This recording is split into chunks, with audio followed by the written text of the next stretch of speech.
এবং সেদিন একটা বিশেষ দিন। আর ৮ তারিখ হচ্ছে আমাদের বর্তমান প্রধান উপদেষ্টা তিনি দায়িত্বভার গ্রহণ করেছেন ফ্রান্স থেকে এসে। এই বিষয়গুলো নিয়ে দেশের মানুষও উদ্বেগ উৎকণ্ঠার মধ্যে আছে। তারাও জানতে চাচ্ছে কি হবে, কি হচ্ছে। আবার আমরা শাহবাগে দেখেছি এক ধরনের আন্দোলন করতে। ছাত্র সংগঠন তারা নামে জুলাই যোদ্ধা হিসেবে তারা রাস্তাঘাট বন্ধ করে দিয়েছিল। জনগণের মধ্যে ব্যাপক প্রতিক্রিয়া দেখা দিয়েছে। জনগণ ধিক্কার জানিয়েছে। পরের দিনই আমরা দেখেছি জুলাই যোদ্ধা নামে আরেকটি সংগঠন এসে তাদের উপর আক্রমণ করেছে। তার পরক্ষণেই আমরা দেখেছি পুলিশ এসে ২ পক্ষের উপরেই আক্রমণ করেছে। এখন ওখানে অনেকজনকে কেউ বলছে ওরা ভুয়া, কেউ বলছে আমরা ভুয়া, কেউ বলছে আমরা প্রকৃত মুক্তিযোদ্ধা, কেউ বলছে আমরাও প্রকৃত মুক্তিযোদ্ধা।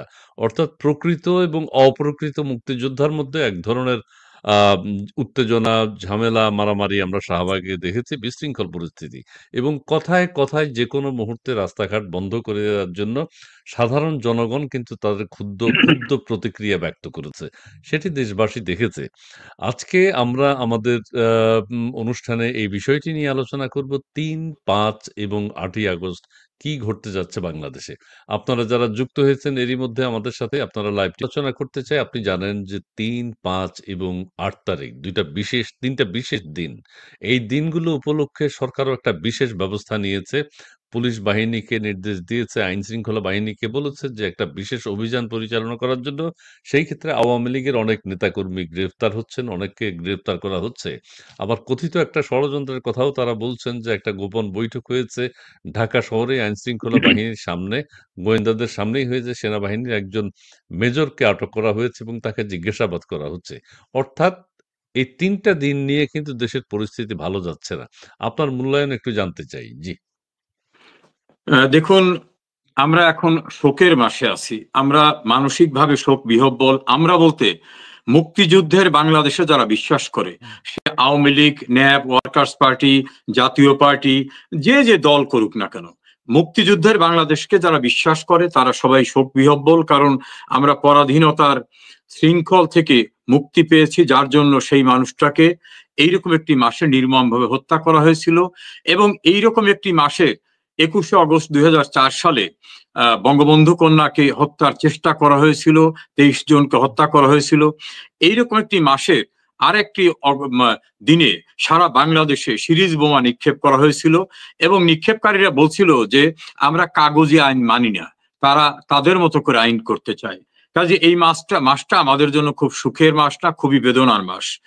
এবং ২০২৪ সালের এই মাসে গণতান্ত্রিক ভাবে নির্বাচিত একটি সরকারকে উচ্ছেদ করে, এবং উচ্ছেদের পূর্বে শব্দটা ব্যবহার করতে হবে মেটিকুলাস ডিজাইন করে, এটাকে আমি যদি বাংলায় এর ভাবার্থ বলি, সুপরিকল্পিত ষড়যন্ত্রের মধ্য থেকে উচ্ছেদ করে বাংলাদেশে জঙ্গি স্টাইলে হামলার ভিতর থেকে নতুন করে ক্ষমতা দখল করেছিলেন এই যে ইউনূস সাহেব এবং তার পারিষদবর্গ। এই তারা দখল করার পরে তাদের ১ বছর পূর্তি হতে যাচ্ছে। এই ১ বছরে তারা বাংলাদেশটাকে মোটামুটি নাম বাংলাদেশ থাকলেও প্রায় পাকিস্তান এর কর্মকাণ্ডের স্টাইলের দিকে নিয়ে গেছে। তাদের কৃতকর্ম, যেমন আমাদের পরাজিত সেই হায়নাদের দেশ পাকিস্তান, এখন তারা অবাধে বাংলাদেশে আসা যাওয়া করতেছে, তাদের জেনারেলরা আসতেছে, তাদের সঙ্গে দহরম মহরম। আমাদের মুক্তিযুদ্ধে যারা বিরোধিতা করছিল তাদের সঙ্গে এখন সুসম্পর্ক। অনেক আশ্বাস শুনিয়েছিল এরা, এখন সেই আশ্বাসের কোনো বাস্তবতা দেখা যাচ্ছে না। মানুষ বাংলাদেশের সংবিধানের ১৫ আর্টিকেল বলা হয়েছে মানুষের মৌলিক কিছু চাহিদা, অন্ন, বস্ত্র, বাসস্থান, চিকিৎসা, শিক্ষা, আজকে সেগুলো সব ভুলুণ্ঠিত হয়ে যাচ্ছে। আজকে শিল্প কলকারখানা বন্ধ হয়ে যাচ্ছে, নারীর অধিকার নাই, রাস্তায় বের হতে পারছে না, নারী কর্মস্থল থেকে বেকার হয়ে যাচ্ছেন, সাধারণ মানুষ বেকার হয়ে যাচ্ছেন, দেশের উন্নয়ন স্থিমিত হয়ে গেছে, ব্যাংকের টাকা নিয়ে বিভিন্ন জায়গায় ব্যয় করা হচ্ছে যেগুলো অপ্রয়োজনীয়, আমাদের ব্যাংকের রিজার্ভ শূন্য কোঠা চলে আসছে। সবকিছু মিলে বাংলাদেশ এখন একটা শরণাতীতকালের অস্থিতিশীল পরিস্থিতিতে।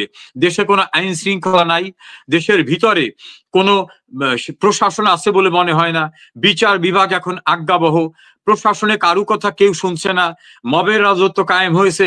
এটা কি বলে, আগে বলতো মগের মুল্লুক, এখন এটা মবের মুল্লুক। মবটা অনেকে বোঝেন না, এই জন্য বাংলায় বলি, উচ্ছৃঙ্খল লোকদের প্রভাবে যেখানে যার যা ইচ্ছা সেইভাবে বাংলাদেশটা চলছে। আর এই কাজটা করার জন্য যে একটা পরিকল্পিত ষড়যন্ত্র ছিল, সেই ষড়যন্ত্রের নির্মম শিকার যারা হয়েছিলেন, রাষ্ট্রীয় দায়িত্ব পালন করা পুলিশ এবং অন্যান্য প্রজাতন্ত্রের কর্মচারীরা, বিভিন্ন সাধারণ মানুষ, তাদেরকে হত্যাকারীদের বিচার করা যাবে না এ জাতীয় একটা নোটিশ দিয়েছিলেন এই ইউনূস সরকার। ইউনূস জি। সরকারের ওই নোটিশটার প্রেক্ষিতে তাদের বিচার করা যাবে না এটা বলছেন। আবার ওনারা যারা এই কাজটি করেছেন তাদেরকে মহাতি মহান হিসাবে গুরুত্ব দিতে হবে। এই জন্য আমি একটা ফেসবুক থেকে প্রাপ্ত একটা ডকুমেন্টে দেখলাম যে জাতীয় নাগরিক পার্টি তারা কিছু অঙ্গীকারনামা দিয়েছে। সেই অঙ্গীকারনামাটা হলো 7টা অঙ্গীকারনামা। এর ভিতরে একটা অঙ্গীকারনামা হচ্ছে তাদের ঘোষণা করতে হবে জুলাইয়ের ছাত্র আন্দোলনের ওই সফলতাকে বলতে হবে দ্বিতীয় স্বাধীনতা। তা পৃথিবীর কারো দ্বিতীয় স্বাধীনতা আছে বলে আমি শুনিনি। দ্বিতীয়টা হচ্ছে ছাত্র আন্দোলনে যারা নেতৃত্ব দিয়েছে তাদেরকে যে দল করেছে সেই দলটাকে স্বীকৃতি দিতে হবে যে এদের নেতৃত্বে দ্বিতীয় স্বাধীনতা আসলে এনসিপি, যেটাকে ধরেন অ্যাডভোকেট ফজলুর রহমান বলে ন্যাশনাল চিলড্রেন পার্টি, আবার যা আমাদের সিনিয়র সাংবাদিক আজিজ সাহেব বলে ন্যাশনাল ক্রিমিনাল পার্টি, আবার একজনকে শুনলাম ন্যাশনাল না এটা নগদ চাঁদা পার্টি, এরকম ভাবে নাম। থার্ড হচ্ছে তারা বলছেন যে তারা যত কাজ করেছেন আইন সিদ্ধ বা আইন বহির্ভূত মানে বেআইনি আইনি যত কাজ করছেন এটা নিয়ে কোনো কোশ্চেন করা যাবে না। ওই যে বঙ্গবন্ধুর খুনের পরে যে ইন্ডেমনিটি ওই রকম যে কোনো কোশ্চেন করা যাবে না, এটাকে মাফ করে দিতে হবে রাষ্ট্রের স্বীকৃতি। নেক্সট বলছে 1971 সালের মুক্তিযোদ্ধাদের যে মর্যাদা ওনাদেরকেও সেই মর্যাদা দিতে হবে। 71-এর মুক্তিযোদ্ধাদের মর্যাদা ওনাদেরকেও দিতে হবে। নেক্সট বলছেন নাহিদ ইসলাম, আসিফ মাহমুদ, হাসনাত আব্দুল্লাহ, সার্জিস আলম, আক্তার হোসেন, মাহফুজ আলম, নাসিরউদ্দিন পাটোয়ারকে বীর শ্রেষ্ঠ খেতাব দিতে হবে। এখন মুক্তিযুদ্ধের সময় ইসমাইল ভাই যারা যুদ্ধ করতে গিয়ে জীবন উৎসর্গ করে দিয়েছেন, মারা গেছেন এবং যুদ্ধরত অবস্থায় তাদেরকে বীর শ্রেষ্ঠ উপাধি দেওয়ার কথা ছিল এবং সেটা দেওয়া হয়েছে। এখন ওরা যে কয়জন বেঁচে আছে এই বেঁচে থাকাদের দিতে হবে, আর ওরা তো কোনো যুদ্ধ করে নাই। আর ওদের এই আন্দোলনকে আমি যুক্তির খাতিরে ধরি, এই আন্দোলনে যারা মারা গেছে ওরা যদি প্রস্তাব করতো যে তাদের বীরশ্রেষ্ঠ উপাধি দিতে হবে, তা না, ওরা বলছেন যে যারা আমরা বেঁচে আছি এই কয়জন বীর শ্রেষ্ঠ, শ্রেষ্ঠ মানে বেঁচে থাকা অবস্থা তাদের শ্রেষ্ঠ বলতে হবে। নেক্সট বলা হয়েছে আন্দোলনে নিহতদের পরিবার, অংশগ্রহণকারী বীরশ্রেষ্ঠ বীর বিক্রমের পরিবার সকলকে সরকারি চাকরিতে সুযোগ দিতে হবে, আর আহত নিহত পরিবারদের সুযোগ সুবিধা দিতে হবে। আর আগামী জাতীয় সংসদ নির্বাচনে তাদের জন্য 30টি আসন রিজার্ভ করে রাখতে হবে। তোরা আন্দোলন শুরু করছিল যে কোনো রিজার্ভেশন থাকবে না, কোটা পদ্ধতি থাকবে না। এখন ওরা বলতেছে যে চাকরিতে কোটা থাকবে, আমাদের মুক্তিযোদ্ধা বানাইতে হবে, সংসদে কোটা থাকবে। তবে সংসদেরটা এক শ্রেণীর যুক্তিযুক্ত, কেননা এরা তো ইলেকশন করলে কেউ ইউনিয়নের চেয়ারম্যান হইতে পারবে না। কাজে যদি কোটা করে 30টা এমপি সিট রিজার্ভ করাইতে পারে তাহলে মোটামুটি এটা গতি হতে পারে। এই বাচ্চা ছেলেদের, এই পাকনা পোলাপানদের এইরকম হতে পারে। এটা হলো এদের দাবি। এখন আমি একটা কথা বলি এই দাবিটা, হ্যাঁ, এই দাবিটা যদি সত্য হয়ে থাকে তাহলে খুবই দুঃখজনক ব্যাপার। এই অঙ্গীকারনামা যদি সত্য হয়ে থাকে তাহলে খুবই দুঃখজনক ব্যাপার। আবার কেউ বলছেন যে এইটা তারা প্রত্যাখ্যান করেছে যে এটা আমরা করিনি, আমরা দেইনি, এই কথাও আছে। তবে দেশের মানুষ ভাবছে যে এই ধরনের দাবি উত্থাপন করা, দেশের স্বাধীনতা, সার্বভৌমত্ব, ৭১-কে চিরতরে মুছে দেয়া এবং ২৪-এর আন্দোলনকে দ্বিতীয় স্বাধীনতা বলা, এটা দেশবাসীর জন্য খুবই দুঃখের এবং একটা বিরল ঘটনা। যাই হোক, আপনি সেটি উপস্থাপন করেছেন। এটা কতটুকু সত্যতা আছে আমরা সেটি এখনো জানি না। তবে এটি বেশ সোশ্যাল মিডিয়ায় বেশ ভাইরাল হচ্ছে এই ধরনের একটা মন্তব্য তাদের। এখন হচ্ছে যে ৩ তারিখ এবং ৫ তারিখ, ৮ তারিখ, ৩ তারিখে তারা কি সনদ, তাদের সেটি জুলাই সনদ বাস্তবায়নের চেষ্টা করবে এবং শহীদ মিনার থেকে সেই ঘোষণা আসবে। আর এর আগে আমি শাহবাগ প্রসঙ্গে একটু টাচ করে যেতে চাই। শাহবাগের ২ পক্ষের মধ্যে গোলাগুলি হয়েছে। গোলাগুলি বলতে মারামারি হয়েছে, হাতাহাতি হয়েছে, পুলিশ এসে লাঠিপেটা করেছে। ওখানে একদল আরেক দলকে স্বীকার করে না। এরা বলে আমরা প্রকৃত মুক্তিযোদ্ধা, ওরা বলে আমরা প্রকৃত মুক্তিযোদ্ধা। একদল অপ্রকৃত, আরেক দল প্রকৃত। এই বিষয়টি আপনি একটু, আর অনেকেই আবার এনসিপি থেকে এখন পদত্যাগ করছেন, পদত্যাগের ঘোষণা দিচ্ছেন যে এনসিপির ভিতরে আমাদের নিরাপত্তা নাই। এনসিপির ভবিষ্যৎ সম্পর্কে আপনি একটু যদি বলেন আপনার অনুমান। না, আমি শুরুতে একটু বলি, এই যে অঙ্গীকারনামাটার কথা বললাম, আমিও বিশ্বাস করি আমাদের এই কোমলমতি বাচ্চারা 24 সালে একবার বিভ্রান্ত হয়েছে, কারণ জামাতের নায়েবে আমির ডাক্তার তাহের সাহেব জি, জি, হ্যাঁ, না, তাহের সাহেব বলছেন যে তাই স্যার, হ্যাঁ। আমরাই এই ছেলেদেরকে গ্রোন আপ করছি, আমরাই শিবিরকে দিয়ে পাঠাইছিলাম, এই নাহিদ আমাদেরই প্রোডাক্ট। এটা আবার ডাক্তার শান্তন ওই যে বিএনপির তার কাছে জেলখানার ভিতরে বসে বলছেন, এবং মিডিয়ায় ইন্টারভিউ দিয়ে সৈয়দ আবু তাহের বলছেন যে আমাদের নাম ব্যবহার করলে অনেকে রিজার্ভেশন থাকতো, তারা আসতো না, এই জন্য আমাদের নামটা রাখিনি, এ সবই আমাদের। তারপর আমি মনে করি এই ডকুমেন্টটা কোনোভাবেই আমাদের এই বাচ্চা ছেলেরা তৈরি করছে এটা আমি মনে করি না। যদি তাদের ভিতর থেকে কেউ করে থাকে এটা অর্বাচীনের কাজ করেছে, ঠিক হয় নাই। এখন 3 তারিখে তারা কি করবেন দেখুন, অনেকে অনেক কিছু করতে পারেন। যেমন খন্দকার মোস্তাক 1975 সনের 26শে সেপ্টেম্বর একটা অর্ডিন্যান্স জারি করেছিলেন, তখন জিয়াউর রহমানই ছিলেন মূল ব্যক্তি, মোস্তাক খাতাপত্রে ছিলেন। সেইটাকে সংসদের 207 জন এমপি মিলে ভোট দিয়ে পাশ করছিল, তাহলে নিরঙ্কুশ ভাবে পাশ হলো। সেই পাশ কিন্তু সুপ্রিম কোর্টের রায়ে টেকে নাই। সুপ্রিম কোর্ট বলে দিয়েছে যার ক্ষমতা দখল করার আইনগত ভিত্তি নাই, তিনি দখল করে যত আইন করেন সংসদের 300 জনে মিলে যদি বিল করেন এটা অবৈধ, এবং যিনি এই কাজ করছেন অর্থাৎ জিয়াউর রহমান, মোস্তাক এবং সায়েম, তাদেরকে সুপ্রিম কোর্ট বলছেন রাষ্ট্রদ্রোহী, ফৌজদারি অপরাধকারী, চর দখলকারী, সেডিশ বলছেন তাদেরকে। কাজেই এই যে 3 তারিখে কি হবে, আচ্ছা 3 তারিখে ধরুন তারা একটা ডিক্লারেশন দেবে, এই ডিক্লারেশন দেওয়ার অথরিটি ওদের কে দিয়েছে? সংবিধান প্রণয়নের অথরিটি হবে জনগণ যদি ভোট দেয়। 70 সালে কিন্তু জনগণ ভোট দিয়েছিল, প্রাদেশিক পরিষদ এবং কেন্দ্রীয় পরিষদের ভোট দেয় এই অঞ্চলের যারা, তারা একত্রিত হয়ে গণপরিষদের মিটিং এর মধ্য থেকে সংবিধান পাশ করে তারা সেখানে একটা ডিক্লারেশন দিয়েছিল, যেটা আমাদের সংবিধানের প্রথম পাতাই আছে। তো এদেরকে ভোট দিয়েছে কে? এই বাচ্চা ছেলেদের কে ভোট দিয়েছে? এই দেশে 18 কোটি মানুষ বসবাস করে, কার ভোটে ওরা এই চার্টার ঘোষণা করতে পারতেছে? এই চার্টার ঘোষণা করার এখতিয়ার তাদের নাই। নাম্বার 2 হচ্ছে ইউনূসের ক্ষমতায় থাকার পূর্তি পালন। এটা ক্ষমতায় থাকার পূর্তি পালন শব্দটা প্রপার না, বলতে হবে ক্ষমতা দখলের পূর্তি পালন। কারণ আমাদের সংবিধানে কোনোভাবে অনির্বাচিত ব্যক্তিকে রাষ্ট্র ক্ষমতায় অধিষ্ঠিত হওয়ার কোনো সুযোগ নাই। যদি কেউ অধিষ্ঠিত হন তাহলে সংবিধানে যে বিধান নাই আপনি সেই বিধান করলে এটা হবে রাষ্ট্রদ্রোহিতা। ফলে ওনার অবৈধ ক্ষমতা দখল উনি যেটা মেটিকুলাস ডিজাইনের মাধ্যমে করেছিলেন ওনার দেশীয় এবং বিদেশি ওস্তাদদের সাহায্যে, সেটা অবৈধ। এই জন্য 3 তারিখ, 5 তারিখ, 8 তারিখ কি হবে এটা আমার কাছে অস্পষ্ট। তবে কিছুই যে হবে না এটা আমি মনে করি। একটা বিষয় বলি, এরা প্রত্যেকেই তো মহান মহান ব্যক্তি হয়ে গেছেন। যেমন জামাত বলতেছে সব আমাদের তৈরি করা। জামাতের বড় অনুষ্ঠানে জামাতের প্রধান ডাক্তার শফিকুর রহমানকে বলা হলো জুলাই আগস্ট আন্দোলনের প্রকৃত মাস্টার মাইন্ড তিনি, উনি অস্বীকার করলেন না। আবার ডক্টর ইউনূস ক্লিন্টন ফাউন্ডেশনের অনুষ্ঠানে তথ্য সম্প্রচার উপদেষ্টা মাহফুজ আলমকে পরিচয় করে দিলেন যে ইনি হচ্ছে মাস্টার মাইন্ড। আবার ওই দেশে থাকা অবস্থা একটা টেলিভিশন চ্যানেলে ইন্টারভিউ দিয়ে এনসিপির প্রধান তিনি বললেন না না না এইটার সঙ্গে আমরা একমত না, উনি মাস্টার মাইন্ড না।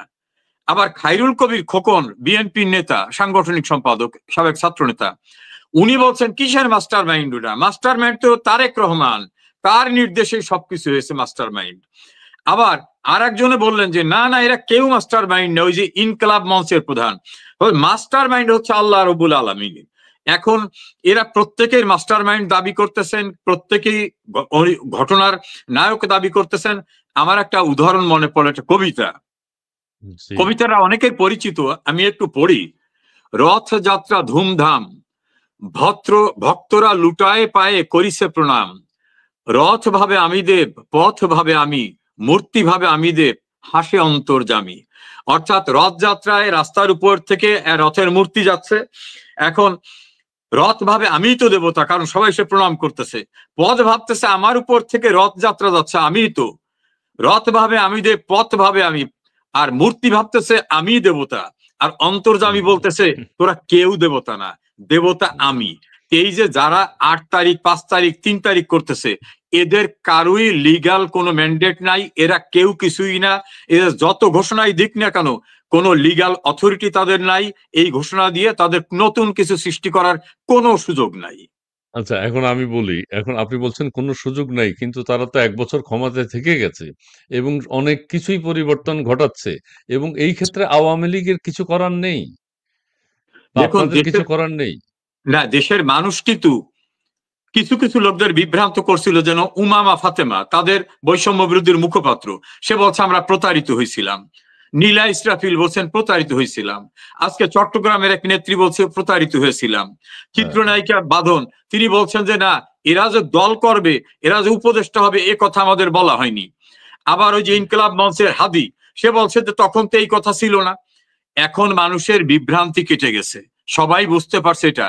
কাজে আমাদের অনেক সময় মনে হইছে যে ঠিক আছে, আমাদের সম্পর্কে অনেকের অনেক ভুল ধারণা আছে, অভিযোগ আছে, মানুষ দেখুক কি আরামায় সেরা দিতে পারছে। এখন দেশের মানুষ ফুঁসে উঠছে। যারা তীব্র আওয়ামী লীগ বিরোধী গণমাধ্যমে কথা বলেন, সিনিয়র সাংবাদিক জনাব এম এ আজিজ, সিনিয়র সাংবাদিক জনাব মাসুদ কামাল, সিনিয়র সাংবাদিক জনাব জিল্লুর রহমান, সিনিয়র সাংবাদিক মোস্তফা ফিরোজ থেকে শুরু করে যারা আওয়ামী লীগ বিরোধী কথা বলতেন, এমনকি মতিউর রহমান চৌধুরী মানব জমিনের, প্রথম আলোর এডিটর, ডেইলি স্টার এডিটর, এরা সবাই মিলে এখন বলতেছে এ কোথায় আসলাম, এ কি ছিল, এর চেয়ে তো হাসিনা অনেক গুণে ভালো ছিল। দেশের মানুষ এখন ফুঁসে উঠছে। ওই যে আগ্নেয়গিরির অগ্নি উদ্গীরণ হওয়ার মতো অবস্থা। আমাদের দলীয় ব্যানারে করা লাগবে না, সাধারণ মানুষ ফুটে উঠছে।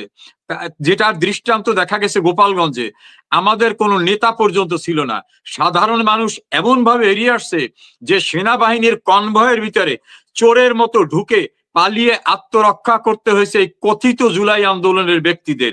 সেখানে র্যাব, বিজিবি, পুলিশ, আর্মি দিয়েও কিছু হয় না, এখন কোথাও লোক আসে না। কাজে মানুষ কিন্তু আর মনে হয় তাদের সুযোগ দেবে না। আমার ধারণা পতনের একেবারে লাস্ট সীমানায়, খাদের কিনারে আসছে। আর আওয়ামী লীগের তো বাংলাদেশে 1/3 মানুষ নিরঙ্কুশ ভাবে আওয়ামী লীগ করে। 18 কোটি মানুষ যদি ধরি, তাহলে 6 কোটি মানুষ বাংলাদেশে, আমরা কজন বিদেশে আছি, জেলেই বা কতজন আছে। মানুষ কিন্তু ফুঁসে উঠতেছে। সেদিন খুব দূরে নয় আচ্ছা। যে এই যে যারা অনেক অকর্ম কুকর্ম করতেছে, তাদের আর বেশি দিন সময় আছে বলে আমার মনে হয় না। আপনি মনে করেন না? আচ্ছা, আপনাকে আমি এখন একটা কথা বলি। বসুন্ধরার কোন কনভেনশন আশেপাশে নাকি আওয়ামী লীগের নেতাকর্মীরা এক হয়েছে এবং সেখানে শত, শত আওয়ামী লীগ নেতাকর্মী এক হয়েছে। আবার সেখানে একজন রানিং সেনা কর্মকর্তা মেজর, সেখানে তিনি নেতৃত্ব দিয়েছেন কিভাবে যুদ্ধ করতে হবে, যুদ্ধের প্রশিক্ষণ সেখানে দিয়েছেন। এই প্রসঙ্গে আপনার কোনো বক্তব্য আছে কিনা? দেখুন, আওয়ামী লীগ এই জাতীয় কোনো কর্মকাণ্ডের সঙ্গে জড়িত না। আমি আওয়ামী লীগের একজন দায়িত্বশীল কর্মী হিসাবে চ্যালেঞ্জ করে বলছি, আওয়ামী লীগ কোনো অস্ত্র ট্রেনিং দেওয়া লাগে না। কারণ 1971 সালে বিশ্বখ্যাত পাকিস্তানি জাদ্রেল সশস্ত্র সেনাবাহিনীকে মোকাবেলা করছে নিরস্ত্র বাঙালিরা আওয়ামী লীগের নেতৃত্বে। কাজে আওয়ামী লীগের এই কোন মেজরে দিয়ে ট্রেনিং দেওয়ার জন্য এটা হাস্যকর কাহিনী তৈরি করা। এগুলো এমন গল্প সাজাচ্ছে, এগুলো খুব র হ্যান্ডের গল্প, স্ক্রিপ্ট ভালো করে লেখা হচ্ছে না। আওয়ামী লীগের সারা দেশের মানুষের ভিতর যে ট্রেনিং, সেটা হলো জয় বাংলা ধ্বনি, বঙ্গবন্ধুর প্রতি ভালোবাসা, শেখ হাসিনার প্রতি আনুগত্যতা, দেশের প্রতি কমিটমেন্ট। এখানে এইটা কোনো বোকাও করে, ঢাকার মতো জায়গায় যেখানে আমার ইউনিয়ন কমিটি একটা লোক নিরাপদ না, আমি এটা কনভেনশন সেন্টারে আওয়ামী লীগ লোককে ট্রেনিং দেওয়া হইতেছে। এই গাল গল্প। এটা ওই যে একটা সিনেমা দেখছিলাম, শাহজাদি গুলবাহার আকাশ থেকে ওড়ে, পরে শুনলাম যে এটা আরব্য উপন্যাসের গল্প। এইরকম গল্প রচনা করতেছে। এটা হলো আওয়ামী লীগ সম্পর্কে মানুষকে একটা বিভ্রান্তিকর ধারণা দেওয়ার জন্য। এর সঙ্গে আওয়ামী লীগের সম্পৃক্ততা নেই। আওয়ামী লীগের কোনো নেতা কর্মী এই জাতীয় কোনো ট্রেনিং এ যাচ্ছে না। আমাদের ট্রেনিং আমাদের বিশ্বাস, আমাদের ট্রেনিং আমাদের ভালোবাসা। জি, জি, আরেকটা কথা বলি। আ কিছু, কিছু পত্রপত্রিকা টুকটাক দেখেছি। পত্রপত্রিকা তো সেভাবে আসে না। সোশ্যাল মিডিয়ায় যেগুলো আলোচনা হচ্ছে যে, সারা বাংলাদেশ থেকে আওয়ামী লীগের নেতাকর্মী বা মন্ত্রী পর্যায়ে যাদেরকে গ্রেপ্তার করা হয়েছে, তাদেরকে ঢাকায় আনা হচ্ছে। কোন প্রকার কি এক ধরনের গুজব চতুর্দিকে ছড়াচ্ছে। এই বিষয়টার সম্পর্কে আসলে কতটুকু জানেন? কেন আনা হচ্ছে? আপনি কি আপনার কোন ধারণা আছে? বা কেন দেখুন, আনা আমার হয়েছে? কোনো ধারণা নাই, তবে অনুমানটা আছে। কারণ এই সেই দেশ যে দেশে বঙ্গবন্ধুর মতো মহান ব্যক্তিকে নির্মমভাবে হত্যা করা হয়, যিনি বঙ্গভবনে না থেকে ওই ধানমন্ডির অর্ডিনারি বাড়িতে থাকতেন। এই সেই দেশ যে দেশে স্বাধীন সার্বভৌম রাষ্ট্রে প্রকাশ্যে বিরোধী দলীয় নেত্রীকে হত্যার উদ্দেশ্যে গ্রেনেড নিক্ষেপ করে 23 জনকে মেরে ফেলে। এই সেই দেশ যেখানে একসঙ্গে 63টি জেলায় বোমা নিক্ষেপ করা হয়। এটা সেই দেশ যে খুনিদের জেলখানার থেকে শেখ হাসিনাকে সরিয়ে দেওয়ার পর নির্বিচারে ছেড়ে দেওয়া হচ্ছে। এই সেই দেশ যেখানে ৭৫-এর ১৫ আগস্ট বঙ্গবন্ধুকে খুনের পরে ৩১শে ডিসেম্বর জেলখানার গেট খুলে দিয়ে সবাইকে বের করে দেওয়া হয়েছিল। এই সেই দেশ যেখানে ৩রা নভেম্বর ১৯৭৫-এ জেলখানায় জাতীয় নেতাদের হত্যা করা হয়েছিল। কাজী এদেশে এদের দ্বারা অবিশ্বাস্য কিছু না। হরকাতুল জিহাদের নেতাদের যখন মুক্তি দিয়ে দিতে পারে, তখন জেলের ভিতরে যে কোনো অজুহাতে আওয়ামী লীগের নেতৃবৃন্দকে খুন করে ফেলতে পারে, এটা অস্বাভাবিক না। তবে এই ঘটনায় যদি কেউ জড়িত হন, তাদের জন্য ওয়ার্নিং, পৃথিবীর কোনো জায়গায় গিয়ে রক্ষা পাবেন না তারা। তার মানে এই ধরনের কিছু ঘটনা ঘটতে যাচ্ছে, এরকম ঘটতেই কোন পারে আশঙ্কা না, আছে? নট আনলাইকলি হতেই পারে। আচ্ছা, এখন আরেকটা কথা বলি। বাংলাদেশ ইউরোপ একটা মন্তব্য করেছেন তিনি যে, নাহিদ ইসলাম বলেছেন জুলাই সনদ অনুযায়ী আগামী নির্বাচন হবে। এই যে বাংলাদেশ ইউরোপ, তিনি বলছেন ইসমাইল ভাই জুলাই সনদের ভিত্তিতে আগামী নির্বাচন হতে হবে। নাহিদ ইসলাম, তাহলে সংবিধানের কি হবে? সমর রেজাউল করিম সাহেবকে জিজ্ঞাসা করেন এটা আইনটা কি? আচ্ছা, এখন যে বলছে জুলাই সনদ অনুযায়ী আগামী নির্বাচন হতে হবে, আজকের পত্রিকায় দেখেছি উনিও বলেছেন ভালো, ধন্যবাদ আপনাকে বাংলাদেশ ইউরোপ। সেটি হচ্ছে তাহলে এতদিন যে আলোচনা সমালোচনা ১১ মাস যাবৎ চললো, এগুলোর কি হবে? আপনি একটু এই সম্পর্কে আইনি ব্যাখ্যা কি প্লিজ? ফলাফল তো কিছু বের হওয়ার কোনো সম্ভাবনা নাই, কারণ এই যারা ক্ষমতায় আছেন, ডক্টর ইউনূস, তারপর তার পরিষদ, সেনাবাহিনী প্রধান, র্যাব প্রধান, বিজিবি প্রধান, সচিবরা, পুলিশ প্রধান, সবাইকে তো শপথ যাদের নিতে হয়, তারা শপথ নেছেন যে বাংলাদেশের সংবিধানকে প্রোটেক্ট এবং প্রিজার্ভ করব, এই সংবিধানকে মানব। এই সংবিধানের ঊর্ধ্বে বাংলাদেশে কোনো আইন নাই। এই সংবিধানের বাইরে গিয়ে জুলাই প্রোক্লামেশন বলেন, অগস্ট প্রোক্লামেশন বলেন, আর সারা বছরের প্রোক্লামেশন বলেন, ডক্টর ইউনূস প্রোক্লামেশন বলেন, কোনোটাকে সুপারসিড করতে পারবে না লকে। আমাদের ল যেটা, এটাকে সুপারসিড করার কোনো সুযোগ নাই। ফলে ওই প্রোক্লামেশন অনুযায়ী ইলেকশন হবে, এটা ভাবার কোনো কারণ নাই। ইলেকশন না দিয়েও তো অনেক অবৈধ দখল করে থাকেন না। জিয়াউর রহমান ক্ষমতায় এসে অবৈধ দখল করে হ্যাঁ না করছিলেন না? ইরশাদ সাহেব এসে মার্শাল্লাহ জারি করেন নাই? মোস্তাক সাহেব থাকেন নাই? ক্ষমতায় থাকার চেষ্টা করতে পারেন যতক্ষণ অস্ত্র হাতে আছে, কিন্তু এটা যে অনন্তকাল থাকা যায় না, এটা প্রমাণিত সত্য। অতএব যা কিছু বাংলাদেশে হবে, সেটার লিগালিটি হচ্ছে সংবিধান সম্মত উপায়ে হতে হবে, এর বাইরে আর কোনো কিছু করার নাই। করার নাই। ওকে, আপনাকে অনেক ধন্যবাদ। আমরা দর্শক মণ্ডলীর কিছু মতামত নিয়ে এস এম মঞ্জু, এটা হলো সম্পূর্ণ মিথ্যা গুজব নাটক ইউনূসের আরেকটা মেটিকুলাস ডিজাইন। জি, ধন্যবাদ আপনাকে মোহাম্মদ মঞ্জু। মেহেদী মানিক, তিনি বলছেন কষ্ট শুধু আমাদের মতো তৃণমূলের কর্মীদের, আজকের এই পরিস্থিতির জন্য আমাদের নেতারা দায়ী। এই সম্পর্কে আপনার একটু বক্তব্য শুনতে চাইব। নেক্সট হচ্ছে এসকে আকাশ মিয়া, চাঁদাবাজ সনদ চাই। আচ্ছা, চাঁদাবাজি হচ্ছে দেশে ব্যাপকভাবে। হ্যাঁ, মিজান সরকার, আর করিস না, জুলাই জুলাই, এবার হবে গণধোলাই ইনশাল্লাহ। জয় বাংলা, জয় বঙ্গবন্ধু। রক্তাক্ত বাংলাদেশ যাত্রা রঙ্গমঞ্চে মেজর সাদেক আলী, চিত্রনাট্য রচনা ইউনূস, বিপদে পড়লেই ইউনূসের নতুন নাটক মুক্তি পায়। জি, ধন্যবাদ আপনাকে। রাফিয়া আক্তার, আপনাদের দুজনকে অসংখ্য ধন্যবাদ। ধন্যবাদ আপনাকেও। ইনফোস্টার, বিএনপি যে এত কাপুরুষের মতো দেশদ্রোহী যা ইচ্ছা তাই করতে দিচ্ছে, তাদের ভবিষ্যৎ কি? আচ্ছা, এই আরেকটা প্রশ্ন। আচ্ছা, আর আপনাদের মতো ৭০-৮০% সমর্থন, আপনাদের তো ৭০-৮০% সমর্থন, তো তোরা বোরা পাহাড়ের গুহায় লুকাইয়া থাকা, কথা না বলে দেশে আসেন। আচ্ছা মুন্না, তুমি কমেন্টস গুলো দেখাতে থাকো। গুজব ছড়িয়ে ইউনূস ঠিক থাকতে চাইছে। জি, নাইম এন্টারটেইনমেন্ট। একটা প্রশ্ন, সেটা হচ্ছে তৃণমূলের ব্যাপারে আপনাদের কোনো উদ্যোগ নাকি খুব কম, যেভাবে হওয়ার কথা ছিল তার চেয়ে নাকি অনেক কম। দ্বিতীয় কথা হচ্ছে বিএনপি কি ভুল করছে কিনা, ওই ধরনের একটা প্রশ্ন আসছে। আরেকটি হচ্ছে ৭০-৮০% যদি আপনাদের সমর্থক হয়, আপনারা মাঠে আসছেন না কেন? জি প্লিজ। দেখুন, আমাদের দেশের যে বিপুল পরিমাণ মানুষের সমর্থন আছে, সেই সমর্থনটা মানুষের ভালোবাসা। এই জায়গায় আমাদের যেভাবে নির্মমভাবে যেখানে পায় মবের মাধ্যমে মেরে ফেলা হয়, ২৪৫ জন ৭৫ জন মানুষকে রাস্তাঘাটে পিটিয়ে মারা হয়েছে এবং এর কোনো বিচার হবে না। বিপুল পরিমাণ পুলিশকে মেরে ফেলা হয়েছে, এর কোনো বিচার হবে না। আপনারা কি চান যে আমাদের মবের ভিতর ধরে মেরে ফেলুক? আমাদের দেশে তো কোনো এখন আইন নাই, কোনো প্রশাসন নাই। কোর্টে যাব, কোর্টের ভিতরে সাবেক আইনমন্ত্রীকে, সাবেক তথ্যমন্ত্রীকে কোর্টের ভিতরে মারতেছে। লয়ার এনগেজ করবো, লয়ারকে জেলে নিয়ে যাচ্ছে। এই অবস্থায় দেশের ভিতরে আমরা কিভাবে কাজ করব? তবে আমরা সুসংগঠিত হচ্ছি, করব। দ্বিতীয় হচ্ছে, আমাদের তৃণমূলের কর্মীদের বলবো, এটা একটি ষড়যন্ত্রের শিকার আমরা সবাই, তৃণমূলের কর্মীরা সহ আমরা সবাই। বঙ্গবন্ধু ভবনকে উড়িয়ে দেওয়া, গুড়িয়ে দেওয়া, এর চেয়ে ক্ষতি বাঙালি জাতির ইতিহাস আর কিছু নাই। বঙ্গবন্ধু কন্যার স্বামীর বাড়ি সুধাসদন, সেটাকে লুট করে গুড়িয়ে দেওয়া হয়েছে।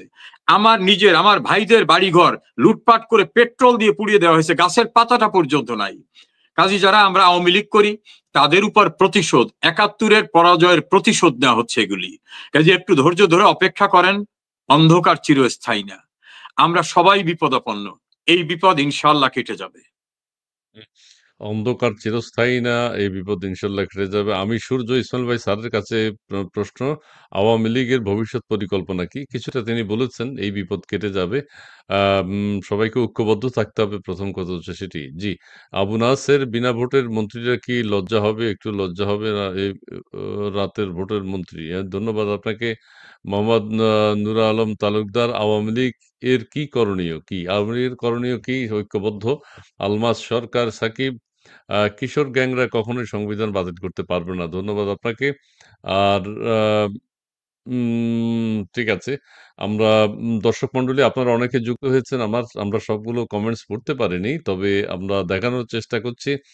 মুন্না এর পরের কমেন্টস, অনেকে আবার অনেক বেশ বিষাক্ত কমেন্টস করেন যেগুলো পড়া যায় না, বাংলা ডিকশনারিতে নাই, বাংলার অভিধানে নাই। সেগুলো একটু সমস্যা। সশস্ত্র সংগ্রামের বিকল্প কি? আচ্ছা, কি বিকল্প? হ্যাঁ, সঞ্জয় তালুকদার, এই হাসনাত কইছিল না, কইছে দেখা না দিলে বন্ধু কথা কইও না। সেদিন তো গোপালগঞ্জে দেখা দিছিল। পালাইলি কেন? আচ্ছা, হেরা পালাইছে কেন সেটা তো আমরা জানি না। তারা সেনাবাহিনীর অধীনে পালিয়েছে। এই মুহূর্তে শেখ হাসিনার সরকার বারবার দরকার। মাননীয় জি, ইসলাম, দেশের মানুষ প্রচন্ড মানসিক অশান্তিতে আছে। এই দেশের মানুষ প্রচন্ড মানসিক অশান্তিতে আছে। এটা সত্য। দেশের প্রত্যেকটা মানুষ কিন্তু এই বাংলাদেশে প্রতি সেকেন্ড, প্রতি মুহূর্তে, মানে ৫ মিনিট ১০ মিনিট পর নতুন ঘটনা ঘটছে। সেইসব ঘটনা নিয়ে মানুষ উদ্বিগ্ন, নিশ্চিন্তে ঘুমাতে পারছে না, পড়ালেখা নিয়ে চিন্তা করতে পারছে না, ভালো কাজের কোনো চিন্তা করতে পারছে না, অফিসে যেতে পারছে না। যাচ্ছে, মনে কিন্তু নানান ধরনের চিন্তা, কি হবে, কি হচ্ছে? বাংলাদেশের রাস্তায় বের হলে তারা নিরাপদ কিনা? এই টোটাল বিষয়টা নিয়ে একটু কনক্লুশন আপনার কাছে শুনতে চাই। এই যে একটা উদ্ভূত পরিস্থিতির মধ্যে মানুষ আছে, যেই পরিস্থিতি কারো কাঙ্ক্ষিত ছিল না। সেই পরিস্থিতির মধ্যে মানুষকে বসবাস করতে হচ্ছে। আপনার কনক্লুডিং ডায়ালগ একটু শুনতে চাই, তারপর আমরা দেখুন শেষ করে দিব। দেখুন একজন আপনার দর্শক শ্রোতা বলছেন যে বিনা ভোটের এমপিরা, আমি তাকে একটু মনে করে দিই যে কনস্টিটিউশনাল প্রসেসে নির্বাচন হয়েছে, সেই নির্বাচনকে একসেপ্ট করেই পার্লামেন্টে বিএনপিও গেছে, জাসদ গেছে, ওয়ার্কার্স পার্টি গেছে, গণফোরাম গেছে, অর্থাৎ ডক্টর কামালের নেতৃত্বাধীন যে জোট ছিল সেই জোটের নেতারাও গেছে। কাজে বিনা ভোটের এমপি এই কথা বলা ঠিক না। তাদেরকে একটু মনে করে দিই যে বিচারপতি রৌফ প্রধান নির্বাচন কমিশনার থাকা অবস্থায় মাগুরা কেলেঙ্কারির মতো জঘন্যতম ঘটনা ঘটেছিল। মোসাদ্দেক আলী ফালুকে ঢাকায় নির্বাচিত করার জন্য বাইরে থেকে ট্রাক ভর্তি লোক আনা হয়েছিল। কোন লোক ভোট না দেওয়া সত্ত্বেও ৯৬ সালের ১৫ ফেব্রুয়ারি নির্বাচন হয়েছিল। জিয়াউর রহমান ভোট ছাড়া ক্ষমতা এসে ১০২% ভোট নিজেকে কাস্ট করে নিজে প্রেসিডেন্ট ঘোষণা করেছিলেন। এবং জেনারেল জিয়াউর এরশাদও ক্ষমতা এসে একই ঘটনা ঘটিয়েছিলেন। আওয়ামী লীগ কিন্তু কোনোদিন সামরিক শাসন জারি করে ক্ষমতায় আসেনি, অবৈধ উপায়ে ক্যান্টনমেন্টের ভিতর থেকে ক্ষমতায় আসেনি। আওয়ামী লীগ গণতান্ত্রিক রাজনৈতিক ধারাবাহিকতায় ১৯৪৯ সাল থেকে দীর্ঘ ধারাবাহিকতায় বাঙালি জাতির ইতিহাসের যা কিছু গৌরবময় অর্জন সব আওয়ামী লীগের নেতৃত্বে এসেছে। আমি সেই দলকে রিপ্রেজেন্ট করি, সেই দলের একজন কর্মী। আর দেশের ভিতরে তো চরম অশান্তি, আইন শৃঙ্খলা নাই, প্রশাসন নাই, বিচার বিভাগ নাই, ভয়াবহ নৈরাজ্য। এই নৈরাজ্যে ডক্টর দেবপ্রিয় ভট্টাচার্য বলছেন যে এখন এদের এক্সিটের সময় এসে গেছে, অর্থাৎ খাদের কিনারে এসে পড়েছে, মানুষকে রুখে দাঁড়াতে হবে। এখন সময় এসেছে এদেরকে শুধু না বলা না, এদেরকে প্রতিরোধ করার জন্য সম্মিলিতভাবে আমাদের ঐক্যবদ্ধ হবার। জি, জি। আপনার কথার প্রসঙ্গে আবার আরেক কথা একজনে বলছে যে, আগের সরকার তো ৫ বছর পর সাংবিধানিকভাবে নির্বাচন দিত। এখন তো আর অসাংবিধানিক সরকার কোনো নির্বাচনের কথাই শুনতে পারে না। কাজেই নির্বাচন নিয়ে অতীতে কি হয়েছে, এগুলো নিয়ে আলোচনা করা এখন আর আলোচনায় টেকে না। কারণ এই সরকার নির্বাচনের কথা মুখ দিয়ে উচ্চারণ করছে না। আরেকটা বিষয় আমি কি বলতে চেয়েছিলাম সেটি হচ্ছে আপনি এই সরকারকে ব্যর্থ বলছেন। সরকার তো 35% থেকে 20% এ নিয়ে এসছে। কি গোপন চুক্তি হয়েছে সেটি না বললেও দেশের মানুষ তো দৃশ্যত এক ধরনের বলা হচ্ছে যে সরকার সাকসেসফুল হয়েছে। ইউনূস সাহেব অনেক ধন্যবাদ দিচ্ছেন।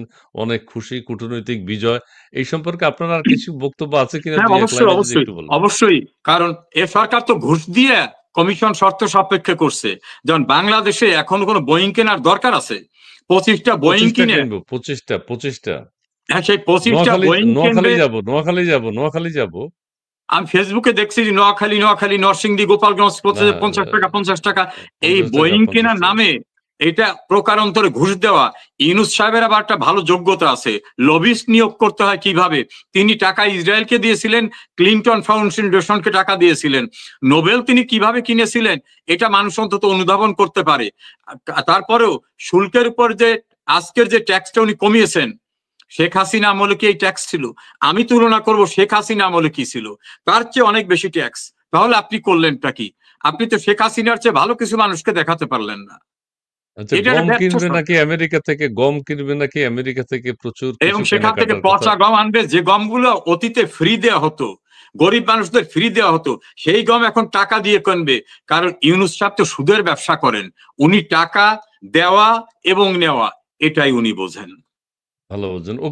ওকে প্রিয় দর্শক, আপনারা যারা যুক্ত হয়েছেন আপনাদের জন্য আবারও বলছি দর্শক টেনশনে যে আছে সেটাও বোঝা যায়। মুন্না তুমি কমেন্টস গুলো দেখিয়েছো অনেক। ঠিক আছে, তোমাকেও ধন্যবাদ। আর আরেকটি কথা বলতে চাই যে ৩, ৫, ৮ হ্যাঁ, দেশের মানুষ উদ্বেগ উৎকণ্ঠার মধ্যে আছে। কেউ বলছেন যে বসুন্ধরা কনভেনশনে যেটা হয়েছে, আওয়ামী লীগ নাকি গোপন আতাত করেছে, বৈঠক করেছে। সেখানে নাকি সশস্ত্র যুদ্ধ শেখানো হয়েছে। এই ধরনের ১১ একজন বলতে রুমের মধ্যে কি যুদ্ধ শিখিয়েছে? আর সেনাবাহিনীর একজন রানিং কর্মকর্তা ওখানে যাই ওদেরকে ট্রেনিং দিয়েছে। এটা কি হাস্যকর কিনা? অর্থাৎ এই উপলক্ষ করে আওয়ামী লীগের নেতাকর্মীদের এখন আবার গ্রেপ্তার অভিযান চলছে। আচ্ছা, সেটা চলছে, সেটির দিকে তারা এগিয়ে যাচ্ছেন। জুলাই আগস্টের আন্দোলনের কথা আমরা জানি। আন্দোলনের অনেকেই এখন পদত্যাগ করে ফেলছে। রেজাউল করিম সাহেব যেগুলো বললেন যে ফাতেমা সহ চট্টগ্রামের আজকেও একজন পদত্যাগ করেছেন। নীলা ইসরাফিল সহ অনেকে সরে গেছেন। কারণ তারা ভিতরের অবস্থা বুঝে গেছে। অনেকে বুঝে গেছে এখন তারা কোটা নিয়ে এখন আর কোনো কথা বলেন না। মেধা নিয়েও কোনো কথা বলেন না।